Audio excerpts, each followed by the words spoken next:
Warren Hastings के समय कई युद्ध लड़े गए। उसमें प्रथम आंग्ल मराठा युद्ध था, द्वितीय आंग्ल मराठा युद्ध था, रुहेला युद्ध, राजा जय सिंह पर आक्रमण। इस तरीके उसने कंपनी को सुदृढ़ करने तथा व्यक्तिगत लाभ के लिए भी उसने बहुत सारा कार्य किया, जिसके कारण बाद में उस पर महाभियोग भी चलाया गया था और बहुत ही क्रूर और लालची किस्म का गवर्नर जनरल वारेन हेस्टिंग्स था। तो द्वितीय आंग्ल मैसूर युद्ध, द्वितीय आंग्ल मैसूर युद्ध 1780-84 में अमेरिकी स्वतंत्रता संग्राम के फलस्वरूप फ्रांस तथा इंग्लैंड में युद्ध छिड़ गया। वारेन हेस्टिंग्स ने भारत की समस्त फ्रांसीसी बस्तियों को अपने अधीन करने का निश्चय किया। इसने मालाबार तट पर स्थित माही बंदरगाह को भी जीत लिया, जिसे हैदर अली अपने अधीन समझता था। वारेन हेस्टिंग्स ने यह तर्क दिया कि माही के द्वारा हैदर अली को फ्रांसीसी सहायता पहुंच सकती है। इसके अतिरिक्त अंग्रेजों ने अपनी सेना हैदर अली के क्षेत्र में बिना उसकी अनुमति के उत्तरी सरकार में स्थित गुंटूर की विजय के लिए भेज दिया। हैदर अली ने मराठों तथा निजाम के साथ एक समझौता कर लिया तथा फ्रांसीसी सहायता का वचन ले लिया और फिर जुलाई 1780 में कर्नाटक पर आक्रमण करके अर्काट पर विजय प्राप्त कर ली। तत्पश्चात हेक्टर मुनरो की सेना को परास्त कर दिया। इस प्रकार कंपनी को मराठों तथा मैसूर दोनों से मात खानी पड़ी, परंतु वारेन हेस्टिंग्स ने स्थिति को संभाल लिया। सर आयरकूट रिपोर्ट के अधीन कोलकाता से भेजी गई सेना ने हैदर अली को पोर्टो नोवो, पोलिलूर तथा सोलिंगापुरम के स्थान पर परास्त किया। यद्यपि जनरल बुस्सी ने हैदर अली की सहायता के लिए 3000 सैनिक भेजे थे, इधर अंग्रेजों ने सिंधिया से समझौता कर लिया और इस प्रकार मराठे हैदर अली से अलग हो गए। हैदर अली की सहायतार्थ एडमिरल सफरिंग, जो फ्रांस से भेजा गया था, ने भी प्रयत्न किया, परंतु ह्यूज के अधीन अंग्रेजी बेड़े की एक न चलने दी तथा सहायता की समस्त प्रयत्न विफल कर दिए। अंग्रेजों के अहोभाग्य से दिसंबर 1782 में हैदर अली की मृत्यु हो गई, परंतु उसके पुत्र टीपू ने युद्ध जारी रखा। 1783 में पेरिस की संधि में अमेरिकी युद्ध समाप्त हो गया और एडमिरल सफरिन यूरोप वापस चला गया।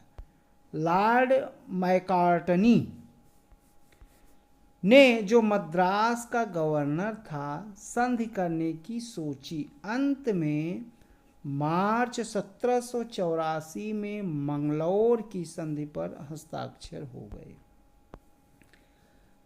चेत सिंह तथा अवध के बेगमों के मामले। चेत सिंह तथा अवध के बेगमों के मामले। मराठों तथा मैसूर के युद्ध से कंपनी पर बहुत अधिक वित्तीय भार पड़ा, जिसके कारण वारेन हेस्टिंग को भी अन्य कार्य करने पड़े।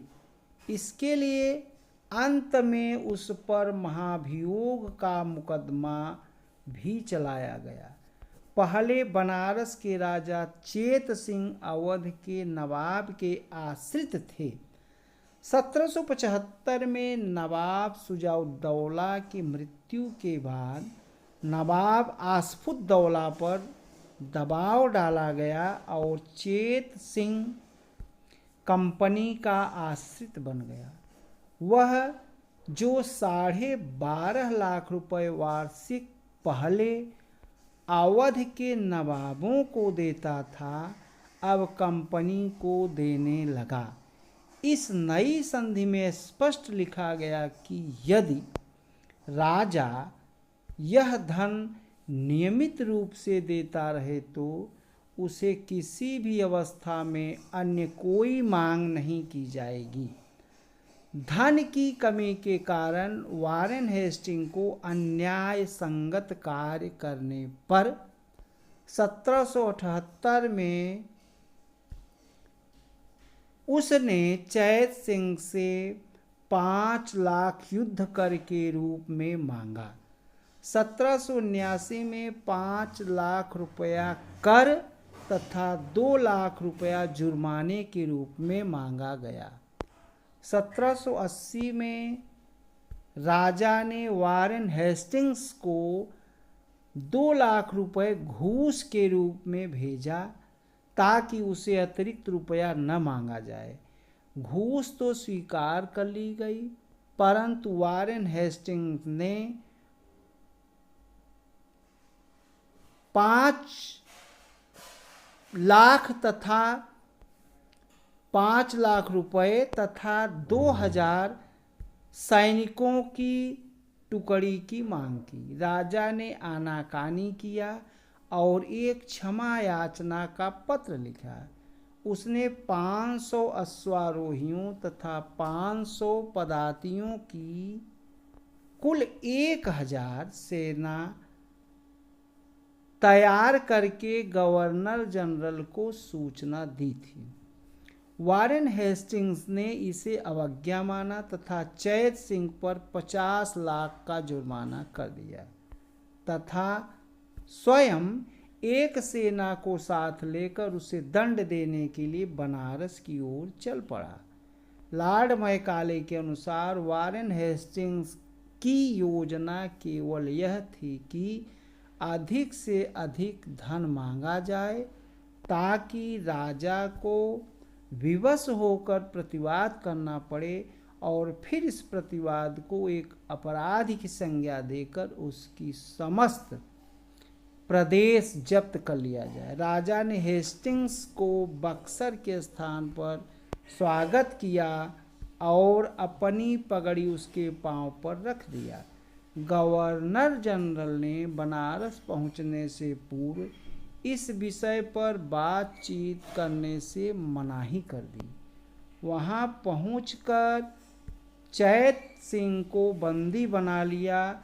चैत सिंह के सैनिकों ने इस दुर्व्यवहार पर विद्रोह कर दिया। चैत सिंह भाग गया।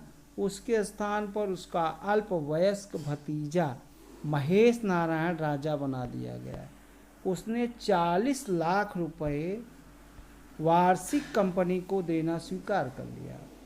बनारस में असफल होकर वारेन हेस्टिंग्स ने अवध की ओर रुख किया। नवाब आसफुद्दौला पर कंपनी का 15 लाख रुपया शेष था। यह राशि उसे सेवा के लिए दी थी, जो नवाब की इच्छा के विरुद्ध अवध में रखी हुई थी।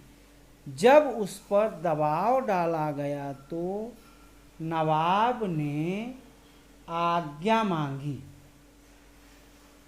कि उसे अपनी विमाताओं के कोष पर अधिकार करने की अनुमति दे दी जाए।